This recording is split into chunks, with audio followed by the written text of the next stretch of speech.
Get 3 in the third, and they top the Stars 5-2, their first regulation win against Dallas since 2021.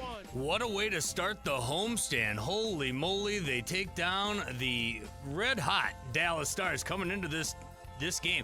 The Stars were one of the hottest teams in hockey. The Wild stopped them, and while they put an end to a bunch of their streaks, the Wild now 8-0-2 in their last 10 at Grand Casino Arena. Kevin Falness downstairs in the Bob Kurtz Radio Center. Upstairs in the Al Shaver press box, Tom saw a good hockey game. I didn't know what was going to happen with this one, Tom, especially considering how many guys were out of the lineup. The Wild come out like a house on fire, firing the first 9 shots on goal. Stars take the 1-0 lead, but the Wild persevered, and they got through this one and might have been their best game of the season. Yeah, and just from the drop of the puck also, Kevin, they were so good, and there's no question, just going through and looking at the different numbers for the different guys and so on, what they did. But when I look at the pairing with Boldy being out there, he's a +2 in the night. You look at Eriksson Ek, he's a +2. But I thought one of the things, Brodin and Brock Faber playing together, they were both a +3 in this hockey game. And so they're getting contributions from every line is doing something.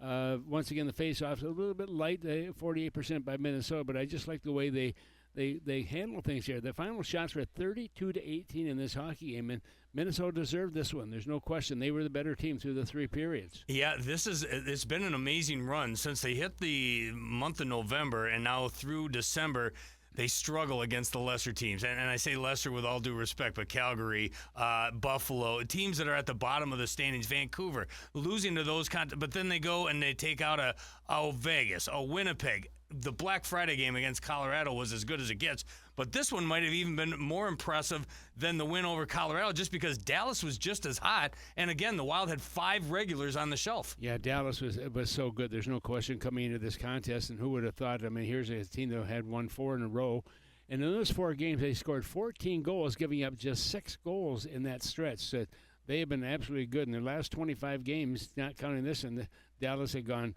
18-2-5 in that stretch as well. So they were on a roll, and maybe thought that this was going to be an easy mark for them tonight. That was not the case. Yeah, good stuff.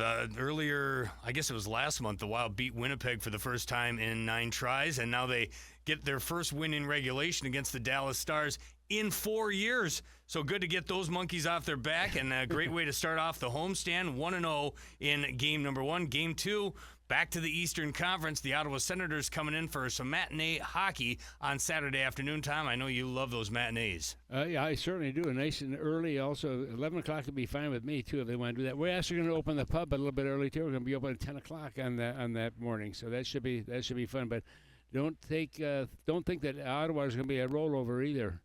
You look at the record coming in the games here tonight, they're 13-12-4 in that stretch with just 30 points, but they're a better team this year than they were last year. That sounds like breakfast at Tom Reid's Hockey City Pub. Is that on the menu? Yes, it is. Awesome. What would you suggest for anyone that's coming down? Do you want a 16-ounce or do you want a 22-ounce? Always a 22-ounce. Thank you, Thomas. Thank you. Tom Reid upstairs in the Al Shaver press box following a 5-2 win over the Dallas Stars. Unbelievable. What a night of hockey, start to finish. It was a good, clean hockey game, and even better than that, the Wild come out on top with 3 goals in that 3rd period. When we continue, we got Joe O'Donnell making his way down to the Wild locker room, John Hines postgame comments, and more. You're listening to Wild Hockey, presented by Grand Casino.